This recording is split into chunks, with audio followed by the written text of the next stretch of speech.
Hi everyone, this is a follow-up to the last video about my quote for an air source heat pump, and I thought I'd try and display the costs in a clearer way and make it a bit more visual, and so we'll see what you think. You can give me a thumbs up if you think it's more useful doing this way, and so I'll just run you through what the quote is. The quote is for a 12 kilowatt heat pump for a 10.75 kilowatt heat loss from the heat survey, which is very thorough, took 3 or 4 hours.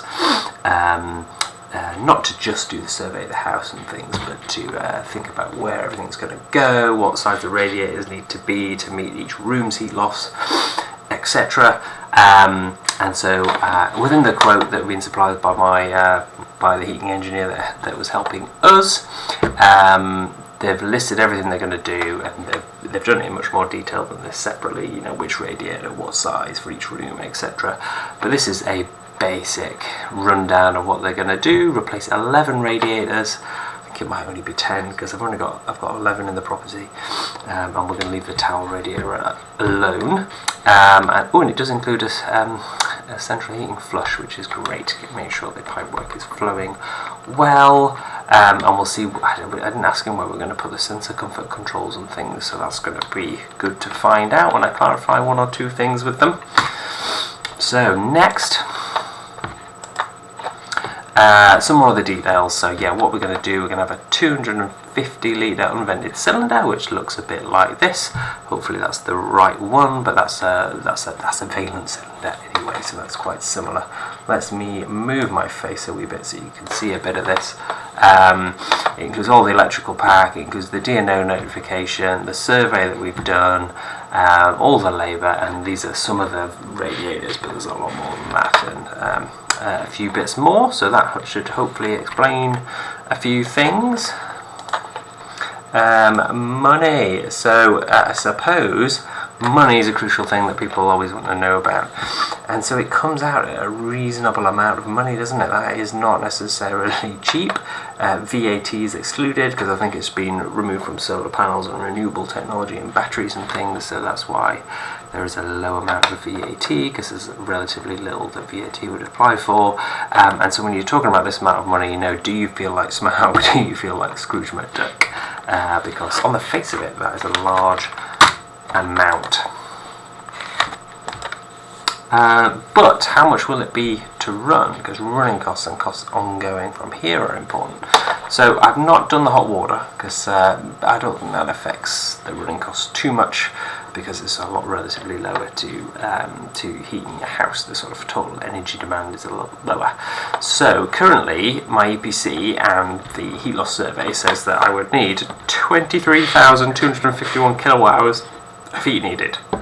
My current non-condensing gas boiler, and this is a powerful flume coming out of a boiler of hot steam, and this should explain why, when you consider how hot and how warm hot steam is, why you would need 27,354 kilowatt hours of gas to create that amount of heat, because you're letting all this hot air, hot steam go out of your gas boiler flue, and therefore energy is lost. But a heat pump operating at a very high performance, which is why I asked this installer to come, and not anyone else, heat pump, heat cylinder, replacing the boiler, would only need 5,523 kilowatt hours of electricity. So how does the costs compare, and how might that change the economics of running it? Because on the face of it, using 4 times, 5 times less energy would make it 4 or 5 times less expensive, but in the UK we have a problem with the relative price of gas and electricity, which is sometimes called the spark gap. So Google spark gap and you can see the different prices from different countries around the world, and it's often a lot closer. We're one of the worst with having it the widest for various reasons. And how might an EV affect this as well, affect these costs? Ooh, right, so yes, here we go. So gas would be £1,706. So you'd obviously pay a lot more in winter when it's really cold, and a lot less in summer, but that would average out. And so if you average that out by 12, you know, it's just over £100 a month, £110, £120 a month, something like that. If I was using price cap electricity, then I would be paying £1,353 for the electricity. So a wee saving, not bad, can't complain, per year. But if I could manipulate my EV tariff to only ever use the lower 7p tariff price, then potentially I could get my costs down to £386 a year, which sounds absolutely crazy. Is that possible? Well, perhaps not. Let's go through that. And so we'll move me up here. Sorry, this is a bit jarring, but I didn't design my slides very well to go with where my face would be, because I'm an idiot. But how much would it be to run? Well, if I could get just 30% of the energy to be off-peak, which I think is doable, plus all my hot water could be, then that would cost me £1,063, a saving of over £600 a year, a 21-year payback on it. If I could manage to get 50% of my heating needs done on the EV, well, it would only cost me £869 a year, and I'd save £800 too, and the payback time might be 16 years. But if I didn't manage to get any off, then I'm still saving £353 a year, and the payback is 38. I haven't quoted one for doing it 100% off peak, but if we go backwards, then you see that it would be almost £1,400, and so we could do that calculation. It'd be about 10 years, essentially. Well, would you pay more for a house with a heat pump in, is a question. So if we're all going to have to install a heat pump in the next 10 or 20 years, there's going to be a ban on new homes being fitted with a heat pump from just next year, so in the next couple of months, and there's going to be a ban on retrofitting gas boilers at some point, although politically that's not very popular. So they're pretending they aren't, but that is potentially going to come in. And what years are going to be? Is that going to be 2030? Is that going to be 2035? That if your gas boiler breaks, you won't be able to replace it with a gas boiler. You'll have to get a heat pump instead. So being ahead of this, if someone's had a £13,000 pound expense, and they've proven that it works well, you can see their SCOP on their little app, and you know it works well, and the home's really nice and comfortable, really nice and warm, and you haven't had it done by a cowboy, so you know that it's working really well, and you're not going to get horror story and pay lots of money for a bad performing system and have really high running costs, and you know it's working really well. Would you be willing to pay more for a house? If my house is a bit bigger, you can see it's taller than the next doors and taller than the next doors, etc. It was allegedly the builder's house. But if you have an identical house with an identical loft extension next door, if this one's got a heat pump fitted working really well, and you know that that house has paid X premium to get that done, does that make you willing to up your bid a bit?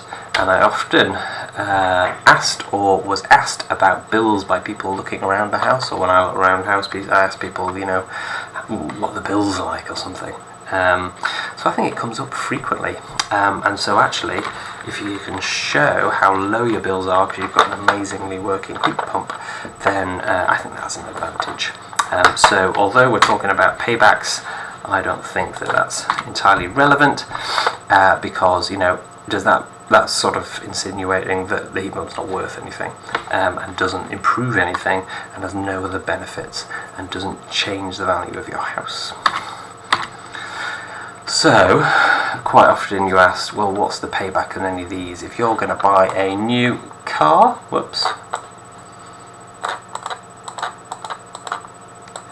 there we go, if you're going to buy a new car, go on a nice holiday, fit a new kitchen, dress in nice clothes, what is the payback on those? And you might laugh at that, but you know, that's it seems true. What is the payback on these things? Why are we only asked about renewable technology, about what the payback is for those? You know, insulation, what's the payback on the insulation, etc. Well, you know, what's the payback on everything you spend money on? But, you know, this is still a lot of money, and although I'm paid a good salary for doing a good job, and I'm not hard up, it is still a lot of money. But what's the payback on being warm and happy? What's the payback on having a warm and comfortable house? What is the payback on being freezing cold all the time? And what is the payback on me making sure my wife doesn't want to put wood on the wood burner for all the air pollution harms that does, and that she won't listen to me about? What are the carbon savings? Well, currently the UK average carbon intensity for 2024 is only 124 grams per kilowatt hour. We're in November, so that could still go up and down depending on how windy it is through December, etc., because we'll be high power usage in December, so hopefully it's going to be very windy as it usually is. But gas is around 215 grams per kilowatt hour. Now that was for an A-rated boiler, so for mine that might be higher, but I've used that anyway. This is just something I googled. And let's move me out of the way. So you can see that a gas boiler that needed 227 megawatt hours, or 27,354 kilowatt hours at 215 grams would be 5.88 tons worth of emissions associated with keeping me warm in my house. Whereas a heat pump produced 5,523 kilowatt hours of electricity, 5.5 megawatt hours, and each at 124 grams on average, and that would be about 0.68 tons, representing an 89 or 90% reduction in carbon emissions associated with our heating. So that would be amazing. Now, one other thing you could do, which I haven't done, is that you could say, well, you having a heat pump is increasing the nation's electricity demand, and how is that going to be met? Is that going to be by renewables that were going to be used anyway, or is that by making a gas turbine turn on more? So some people say that what you should do is use the marginal emissions associated with electricity. So the UK marginal might always be gas.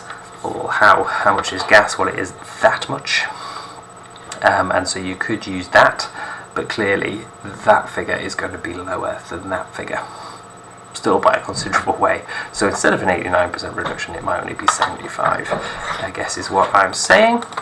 How bad is a banana? Well, this is a great book by Mike Berners-Lee. Why are you putting a picture of a banana? So Lorelei asked me, how bad are bananas? Why is there a picture of a banana on my TV screen, on my computer screen? And so what I said was, this is one of the books that Daddy read, and it was telling you how bad everything is for the planet.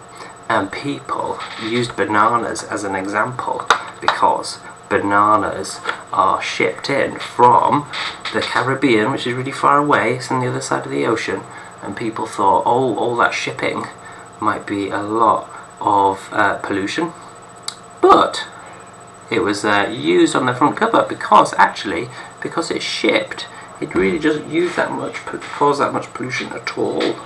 And actually bananas are quite good because they last really well. So things that can go in ships and things that aren't flown aren't so bad actually. So that was that. Okay, sweetie, you're going to wave at the telly and say night-night? Goodbye, Lorelei. And so, one of the things was I tried to get myself a carbon footprint. This is only an estimate. It didn't actually put my gas or electricity use in, and I've just redone it, and it says 6.2, not 5.2 tons. So it's a little bit inaccurate. It'd be good to know a more accurate one, especially as it suggests that my predicted gas use, which might be a little high, would use 5.88 itself. And I said, I think probably this original one had me not doing any flying, whereas here we've got one flight per year. So that might be the difference between 5.2 and 6.2, and the gas usage for this might be the average home, whereas we've got a higher heat loss home, so probably use more than average. But anyway, 5.5 tons is said to be a good thing to be aiming for in the latest 2024 version of this book as a UK household, whereas previously it was 15 and 10 at different points in time in the UK. And if I do all these things, then I can reduce it to 3.2 and keep improving, which would be a good thing. Perhaps a final way to look at the cost is that I could go with some competitors. So you may be familiar with Octopus Energy, who use Dakin primarily, but I'm moving into the Cozy 6. I think their quote was around £7,500, but they designed to 50 degrees and heat pumps. So what that means is that on your coldest day at -3.8 here in Newcastle, that's what the flow temperature in your radiators will be. So your radiators will have water with 50-degree water in. Where was I? Forgotten. Had to do bedtime. But anyway, the performance will be lower if you do 50 degrees. So 50 degrees is what you would need to going through your radiators on your coldest day, which for me would be -3. But if it's 10 degrees out there, it doesn't need to be 50. It'll be a lot lower. But on average, that's what they're said to be the design temperature. There you go. Hi, Martha. Great. But heat pumps work that the lower the flow temperature at design temperature, then the more efficient they'll be. So the lower the gap between the outside temperature and what's going through the radiators, the less hard the heat pump has to work, the less electricity it has to use to get more heating. So the higher the performance. So Octopus use a Dakin unit. Their product info that I found on the internet says that they, at 55-degree flow, that they would get a performance factor of 3.3. So for every 1 unit of heat, 1 unit of electricity, you'll get 3.3 units out, and that's not at your coldest day, that's on average over the year. Whereas if you're using a 35-degree flow, which would be much too low for my property, need much bigger pipes, etc., even bigger radiators, it might get quite silly. Often this is used for underfloor heating, so underfloor heating is very suitable for heat pumps, but not mandatory. You would get a performance of 4.64, so that'd be a huge saving versus gas. And the midpoint of these is almost 4. Is that what it would be? Don't know. They only gave me two flow temperatures to compare. But if we do that, then less radiator changes would be.